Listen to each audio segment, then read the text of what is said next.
नमस्कार दोस्तों, दिग्विजय शर्मा एकेडमी में आपका स्वागत है। मैं उम्मीद करता हूं कि आपकी AES PRT की तैयारी अच्छी चल रही होगी। तो कुछ स्टूडेंट्स में ये कन्फ्यूजन है कि वो करंट अफेयर्स और GS के जो टॉपिक हैं उसको किस तरीके से कवर करें, क्या स्ट्रेटेजी बनाएं और उसमें कितना टाइम देना चाहिए। अगर आप AES का नोटिफिकेशन देखते हैं तो उसमें आप देखेंगे कि इन्होंने क्लियरली कुछ नहीं बता रखा है कि कितने नंबर का कौन सा सब्जेक्ट आने वाला है। जैसे कि CTET में आपको पता होता है कि 30-30 नंबर के 5 सेक्शन बनने वाले हैं, अलग अलग सब्जेक्ट से 30-30 नंबर आने वाले हैं।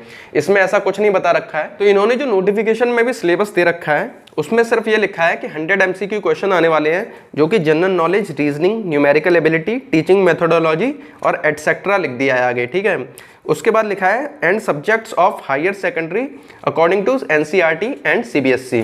तो नोटिफिकेशन से हमें सिलेबस के बारे में कुछ खास पता नहीं चलता है, इसीलिए हमारे पास एक ही रास्ता रह जाता है कि हम देखते हैं कि प्रीवियस ईयर में कैसे एग्जाम हुए हैं, कैसे क्वेश्चन पूछे गए हैं, कितने क्वेश्चन किस सब्जेक्ट से पूछे गए हैं, जिससे कि हम अंदाजा लगा सकते हैं कि 2022 में कैसा होगा एग्जाम। ठीक है, तो पिछले सालों के एग्जाम्स में हर सब्जेक्ट से कितने मार्क्स आए ये हमने यहाँ पे लिख रखा है। तो 2018 में जो अप्रैल में एक एग्जाम हुआ था, सितंबर 2018 में हुआ था और सितंबर 2019 में हुआ था। 3 एग्जाम हुए अब तक। तो हिंदी के जो अप्रैल 2018 में हुआ था एग्जाम, उसमें हिंदी के 17 मार्क्स थे, इंग्लिश के 18 मार्क्स थे। इसके 17 मार्क्स में से 7 नंबर का पैसेज आया था और इसमें 5 नंबर का पैसेज आया था। मैथ्स के यहाँ पे 20 मार्क्स थे, साइंस के 15 मार्क्स थे, टीचिंग मेथोडोलॉजी के 10, करंट अफेयर्स के 10 और रीजनिंग के 10 मार्क्स आए थे। सितंबर 2018 का जो हुआ था एग्जाम, उसमें हिंदी 20 मार्क्स की आई थी, इंग्लिश 20 मार्क्स की आई थी, मैथ्स यहाँ पे 25 मार्क्स का आया था, रीजनिंग से कोई क्वेश्चन नहीं आया था, तो रीजनिंग वाले को इन्होंने इसमें ही एडजस्ट कर दिया था मैथ्स वाले में। साइंस के सिर्फ यहाँ पे 5 ही क्वेश्चन पूछे गए थे। टीचिंग मेथोडोलॉजी यहाँ 10 से क्या है 20 हो गई इस बार। ठीक है, 20 मार्क्स की पूछी गई और करंट अफेयर से भी 10 मार्क्स के क्वेश्चन पूछे गए। अभी जो लेटेस्ट एग्जाम हुआ है सितंबर 2019 में, वहाँ पे हिंदी, इंग्लिश, मैथ और साइंस से 20-20 मार्क्स के क्वेश्चन पूछे गए। टीचिंग मेथोडोलॉजी से 10 के और रीजनिंग से भी 10 के पूछे गए। करंट अफेयर से यहाँ से कोई क्वेश्चन नहीं पूछा गया। ठीक है, तो यहाँ पर हम देख सकते हैं इनके एग्जाम में कोई भी पैटर्न फिक्स नहीं है, चेंज होता रहता है। ठीक है, कभी साइंस के 15 मार्क्स का क्वेश्चन पूछ रहा है, फिर 5 का हो गया, फिर 20 का हो गया, तो ये फिक्स नहीं है। तो अगर ये पैटर्न देखते हैं तो एक चीज़ तो पक्का है, मैथ्स के जो हैं वो मिनिमम 20 मार्क्स का तो पूछने वाला है क्वेश्चन। ठीक है, इंग्लिश के भी काफ़ी चांसेस हैं कि 20 मार्क्स के क्वेश्चन पूछे जाएंगे। अब देखिए, हिंदी का हो सकता है 15 से लेके 20 मार्क्स के क्वेश्चन पूछे जाएं। साइंस में भी ये चांसेस हैं कि 15 से लेके 20 के बीच में क्वेश्चन पूछ सकते हैं। 20 का भी हो सकता है, 15 का भी हो सकता है। टीचिंग मेथोडोलॉजी का देखिए, यहाँ पे एक बार 10, 20 और 10 ऐसे चल रहा है, तो 10 से लेके हो सकता है 15 के बीच में क्वेश्चन पूछे जाएं। तो अगर हम इस एनालिसिस को देखते हैं तो इन 5 सब्जेक्ट में चांसेस हैं पूरे कि 80 से 90 तक के जो नंबर हैं वो इन्हीं 5 सब्जेक्ट से आने वाले हैं। ठीक है, 80 से 90 तक के क्वेश्चन इसी से पूछे जाएंगे। इसीलिए आपको ज़्यादा से ज़्यादा टाइम इन 5 सब्जेक्ट को कवर करने में पहले लगाना चाहिए। जब ये पूरे हो जाएं तब आपको आगे बढ़ना चाहिए। अब बचा जो 10 से 15 मार्क्स का जो है पोर्शन, ठीक है, इसके चांसेस हैं ये करंट अफेयर, रीजनिंग और GS से आ सकता है। तो जो रीजनिंग है वो आपको पढ़ने की ज़्यादा ज़रूरत नहीं है, बहुत सिंपल आती है। करंट अफेयर और GS जो होती है वो बहुत वाइड सब्जेक्ट होता है। ठीक है, तो अगर आप इन पे ज़्यादा टाइम लगाएंगे तो आपके चांसेस हैं इनके मार्क्स कम हो जाएंगे। अगर आप मैथ्स पे टाइम लगाएंगे तो ज़्यादातर चांसेस हैं मैथ्स आप कंप्लीट कर लेंगे। मैथ्स, इंग्लिश, साइंस इनको आप कंप्लीट कर सकते हैं। हिंदी तो ये काफ़ी स्कोरिंग सब्जेक्ट है, मार्क्स आपके इसी से ज़्यादा आने वाले हैं।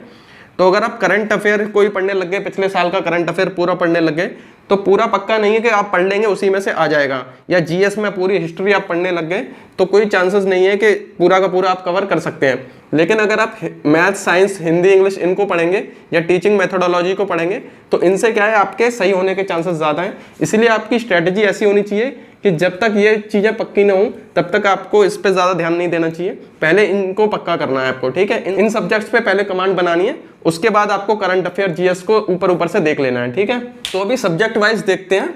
तो हिंदी से क्या है, ज़्यादातर वोकैब वाले क्वेश्चन पूछे जाते हैं। इसमें क्या है 5 नंबर का तो पैसेज आएगा मिनिमम, और उसके अलावा आपके पर्यायवाची, विलोम, ठीक है, पर्यायवाची, विलोम, मुहावरे, संधि समास। ठीक है, तो बहुत ही सिंपल क्वेश्चन पूछे जाते हैं इससे। हिंदी बहुत ही स्कोरिंग है इसका। ठीक है, बहुत इजी लेवल आता है हिंदी का। और पैसेज आता है, इसमें गद्यांश आता है, तो इसीलिए हिंदी आपको ज़्यादा पढ़ने की ज़रूरत नहीं है। मैं तो ये कहूँगा जब तक इसके एडमिट कार्ड नहीं आते हैं आपको हिंदी पढ़ने की ज़रूरत नहीं है, ठीक है। तो इसको आप तभी पढ़ सकते हैं जब एग्जाम का डेट आ जा रही है, ठीक है। 1-2 दिन पहले अगर हिंदी पढ़ लेते हैं तो हो जाएगा आराम से, कोई दिक्कत नहीं होने वाली है इसमें। इसलिए हिंदी को आपको अभी पढ़ने की ज़रूरत है ही नहीं। तो अगर इंग्लिश देखते हैं हम, तो इंग्लिश का मेजर पोर्शन जो है वो वोकैब से पूछा जाता है। सिनोनियम, antonym, one word substitution, idiom, phrases, ये सबसे ज़्यादा पूछे जाते हैं इसमें। आधे से ज़्यादा पोर्शन जो है वो वोकैब से ही कवर होता है। पैसेज में भी इसमें वोकैब के क्वेश्चन पूछे जाते हैं, ठीक है। इडियम, फ्रेजेस पूछे जाते हैं। तो अगर आप वोकैब की प्रैक्टिस करना चाहते हैं तो मैंने एक प्लेलिस्ट बना रखी है, अल्टीमेट वोकैब प्रैक्टिस, ठीक है। अल्टीमेट वोकैब प्रैक्टिस नाम की मैंने प्लेलिस्ट बना रखी है, ठीक है। तो ये वीडियो लगभग क्या है, ऑन एन एवरेज 10 मिनट का होता है, जिसमें आपको 10 मिलेंगे सिनोनियम, 10 एंटोनियम, 10 वन वर्ड सब्स्टिट्यूशन और 10 इडियम फ्रेजेस। तो एक ही वीडियो में 10 मिनट में आपको 40 ऐसे प्रैक्टिस करने को क्वेश्चन मिलेंगे जो कि एसएससी के प्रीवियस ईयर क्वेश्चन में से लिए गए हैं। तो उनसे क्वेश्चन आने के बहुत ज़्यादा चांसेस हैं, ठीक है। तो इससे आपकी वोकैब प्रैक्टिस हो जाएगी। और ग्रामर पोर्शन जो है वो हिंदी की तरह आप क्या है, एक दिन पहले उसको देख सकते हैं, तो बहुत ईजी आता है, बहुत ज़्यादा हाई लेवल नहीं आता है, लेकिन वोकैब का अच्छा लेवल आता है। इसीलिए आपको वोकैब की अभी तैयारी करनी चाहिए। मैथ्स के लिए आपको एनसीईआरटी की बुक्स को प्रेफर करना है। एनसीईआरटी की 6 से लेके अगर आप 10th क्लास तक की बुक्स को कवर कर लेते हैं तो काफ़ी हो जाएगा। तो एईएस के एग्जाम में क्या है, आपको एकेडमिक क्वेश्चन पूछे जाते हैं, ना कि कंपटीशन वाले। तो कंपटीशन में क्या है, जो क्वेश्चन पूछे जाते हैं वो यहाँ नहीं मिलेंगे। यहाँ पर आपको ऐसे क्वेश्चन मिलेंगे जो कि एनसीईआरटी से डायरेक्टली पूछे गए हैं, ठीक है। एनसीईआरटी की बुक से डायरेक्टली लिए गए हैं, तो आप एनसीईआरटी को ज़्यादा प्रेफर करें। इसमें कुछ टॉपिक्स होते हैं जैसे कि परम्यूटेशन कॉम्बिनेशन, ठीक है। परम्यूटेशन कॉम्बिनेशन, एपीजीपी, ठीक है। एपीजीपी हो गया, और हो गया प्रोबेबिलिटी और सेट थ्योरी। तो इस तरीके से बहुत सारे टॉपिक ऐसे होते हैं जो ज़्यादातर कॉम्पिटिशन एग्जाम्स में नहीं पूछे जाते हैं। तो इस तरह के टॉपिक्स को आपको कवर करना है। इनसे क्वेश्चन बेसिक पूछा जाएगा, लेकिन अलग अलग टॉपिक से पूछे जा सकते हैं। तो आपको कोई भी टॉपिक छोड़ना नहीं है। 6 से लेकर 10 तक की जो बुक है उसमें सारे के सारे टॉपिक को आपको बेसिक तो पता ही होना चाहिए। बहुत हाई लेवल क्वेश्चन नहीं पूछा जाएगा, लेकिन बेसिक्स तो हर एक के पता होने चाहिए। तो अगर आपने प्रोबेबिलिटी का कॉइन वाला या डाइस वाला क्वेश्चन नहीं पढ़ रखा है तो कितना भी सिंपल क्वेश्चन हो आप कर नहीं पाएंगे।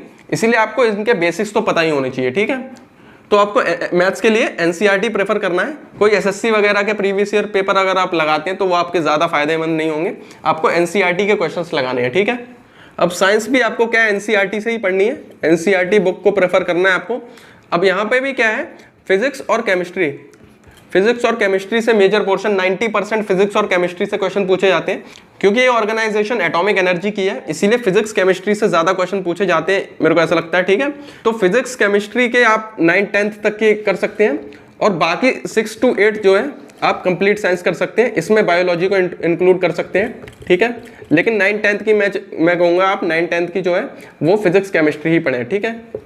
बायोलॉजी में भी 6 to 8 जो है वो आप टोटल बायोलॉजी पढ़ सकते हैं, और इसमें भी आपको वो प्रेफर करना है जो ईवीएस से रिलेटेड है, ठीक है। जैसे कि विटामिन से रिलेटेड टॉपिक हो गया, विटामिन वाला हो गया, ठीक है, या डिजीजेज हो गई, तो इनसे रिलेटेड आपको ज़्यादा ध्यान देना है इनको, ठीक है। बायोलॉजी में ये टॉपिक्स इंपॉर्टेंट है इसमें। तो आप एनसीईआरटी की बुक से पढ़ाई करिए, ठीक है। उसके बाद आप जो मैंने वीडियोस बना रखे हैं उनको चेकआउट कीजिए, जिससे कि आपको पता चलेगा कि क्वेश्चन कैसे पूछे जा रहे हैं। तो आपको पता चल जाएगा कि आप जो पढ़ाई कर रहे हैं उससे हम क्वेश्चन आंसर कर पा रहे हैं या नहीं कर पा रहे हैं। तो ठीक है, उससे आपकी बिल्कुल तैयारी पूरी हो जाएगी एक तरीके से, ठीक है। टीचिंग मेथोडोलॉजी में सीटेट की जैसे आपने तैयारी कर रखी थी, अगर आपके पास उसके प्रीवियस नोट्स हैं तो उसको प्रेफर कर सकते हो आप। इसमें भी आपको सब्जेक्ट पेडागॉजी जो होती है, सब्जेक्ट पेडागॉजी उसको नहीं पढ़ना है। सब्जेक्ट पेडागॉजी नहीं आती है इसमें, तो सब्जेक्ट पेडागॉजी हटा देनी है सीटेट के सिलेबस में से, तो काफ़ी कम सिलेबस रह जाता है। और इसके प्रीवियस ईयर पेपर जो है, स्टार्टिंग का जो 30 वाला पोर्शन होता है सीटेट का, उसको आप प्रैक्टिस कीजिए तो काफ़ी हेल्पफुल हो जाएगा, और वो काफ़ी है इसकी तैयारी के लिए। तो बहुत ज़्यादा हाई लेवल नहीं आता टीचिंग मेथोडोलॉजी का। तो आपने अगर सीटेट की प्रिपरेशन कर रखी है, सीटेट क्लियर ही होगा अगर आप ये एग्जाम दे रहे हैं, तो बहुत ज़्यादा दिक्कत नहीं आने वाली है इसमें। तो टीचिंग मेथोडोलॉजी में प्रैक्टिस करा रहा हूँ, इंपॉर्टेंट टॉपिक जो हैं उनको करा रहा हूँ मैं, और इनकी जो सीटेट की प्रीवियस ईयर क्वेश्चन की भी हम प्रैक्टिस करने वाले हैं बहुत जल्दी। रीजनिंग का मैं कहूँगा आपको पढ़ने की जरूरत नहीं है, रीजनिंग बिल्कुल। कुछ टॉपिक होते हैं जैसे क्लॉक कैलेंडर है, ठीक है, इसमें कुछ फॉर्मूले याद रखने होते हैं, तो ये आप पढ़ सकते हैं। इसके अलावा आपको रीजनिंग पढ़ने की जरूरत नहीं है, क्योंकि ये कॉमन सेंस से होता है। आप चाहें तो आराम से इसको कर सकते हैं, बिल्कुल पढ़ाई ना करके जाएं तब भी रीजनिंग हो जाएगी आपकी। अब देखिए करंट अफेयर से जो प्रीवियस ईयर में क्वेश्चन पूछे गए थे वो ज्यादातर स्पोर्ट्स से पूछे गए थे। तो उस टाइम पे कॉमनवेल्थ गेम्स हुए थे तो उनसे काफी क्वेश्चन पूछे गए थे, आईपीएल से क्वेश्चन बहुत पूछे गए थे। तो इनसे स्पोर्ट्स से रिलेटेड जो भी क्वेश्चंस हैं आपके सीटेट में वो आपको करने चाहिए। मैंने इसके ऊपर एक वीडियो बना रखा है, आप उसको चेकआउट कर सकते हैं। जनरल नॉलेज में जो है आपको वो टॉपिक्स उठाने हैं जो आपने सीटेट की तैयारी में ईवीएस में जो कॉमन आ रहे थे, ठीक है। तो अगर आप पॉलिटी हो गया या हिस्ट्री हो गया इनको पूरी मोटी मोटी किताबों को पढ़ने लग जाएंगे तो वो आपके किसी काम नहीं आने वाली है। तो आपको जनरल नॉलेज में वो टॉपिक्स पकड़ने हैं जो सीटेट में आपके ईवीएस सेक्शन में आते थे, ठीक है। ईवीएस में क्या आते थे आपके फोक डांस आते थे, ठीक है। फोक डांस हो गया, म्यूजिक हो गया, लैंग्वेजेस हो गई अलग अलग जगह की, घर कैसे होते हैं, होम कैसे होते हैं लोगों के, ठीक है, अलग अलग एरिया में इंडिया में। कुल मिला के ये आर्ट एंड कल्चर वाला जो टॉपिक है वो आपको कवर करना है, ठीक है। अलग अलग जगह की जो ट्राइब्स होती हैं उससे क्वेश्चन पूछा जा सकता है, या नेशनल पार्क हो गए, वाइल्ड लाइफ सेंचुरी हो गई, ठीक है। तो इस तरह के टॉपिक जो ईवीएस में हम सीटेट के लिए पढ़ते हैं उनको ज़्यादा आपको टाइम देना है, ना कि पॉलिटी हिस्ट्री की मोटी मोटी किताबें नहीं पढ़नी है। इनसे आपको पढ़ाई करनी भी है तो इनका ओवरव्यू लेना है, ठीक है। सिंपल क्वेश्चन पूछे जा सकते हैं जैसे कि प्रेसिडेंट की एज क्या होती है, मिनिमम एज क्या होती है। जैसे हिस्ट्री में भी ऐसे क्वेश्चन पूछने के चांसेस ज़्यादा हैं कि कोई लाल किला किसने बनवाया, कुतुब मीनार किसने बनवाया। तो इस टाइप के क्वेश्चन ज़्यादा पूछने के चांसेस हैं, बहुत डिटेल में नहीं पूछने वाले हैं। और वैसे भी इन टॉपिक से क्या है, करंट अफेयर और जो जनरल नॉलेज के टॉपिक है इनसे बहुत ज़्यादा क्वेश्चन पूछने के चांसेस नहीं है। इसीलिए आपको क्या है ज़्यादा टाइम इन पे नहीं देना है, ज़्यादा टाइम क्या है आपको इन पे देना है, ठीक है। Hindi, English, math, science, teaching methodology इन पे ज़्यादा अपना टाइम फोकस करना है, इन पे कम टाइम देना है, ठीक है। ये क्वेश्चंस पढ़ के जाने हैं जो मैंने बता रखे हैं टॉपिक, उनको पढ़ लेंगे तो वो काफ़ी होने वाले हैं, ठीक है। पहले इनको कवर करना है, ऊपर वाले जो 5 हैं इनको कवर करना है, इसके बाद नीचे वालों को देना है टाइम। अगर आप पढ़ाई को बांट भी रहे हैं तो इन पे ज़्यादा टाइम देना है। और अभी आपको हिंदी हो गया या रीजनिंग हो गई इनको पढ़ने की ज़रूरत नहीं है। इंग्लिश में भी आपको ग्रामर अभी पढ़ने की ज़रूरत नहीं है, खाली वोकैब की आप प्रैक्टिस कीजिए, ठीक है। ज़्यादा से ज़्यादा टाइम क्या है आप मैथ, साइंस और टीचिंग मेथोडोलॉजी जो है इन पे आप ज़्यादा फोकस कीजिए क्योंकि यही आपके डिसाइडिंग होने वाले हैं, ठीक है। और आप अल्टीमेट वोकैब प्रैक्टिस को अगर देखेंगे प्लेलिस्ट को तो आपको काफ़ी हेल्प होने वाली है, तो इसको ज़रूर चेकआउट कीजिए। तो मैं होप करता हूँ आपका कन्फ्यूजन थोड़ा बहुत तो कम हुआ होगा। अगर आपको फिर भी कोई कन्फ्यूजन है तो कमेंट सेक्शन में ज़रूर बताइए।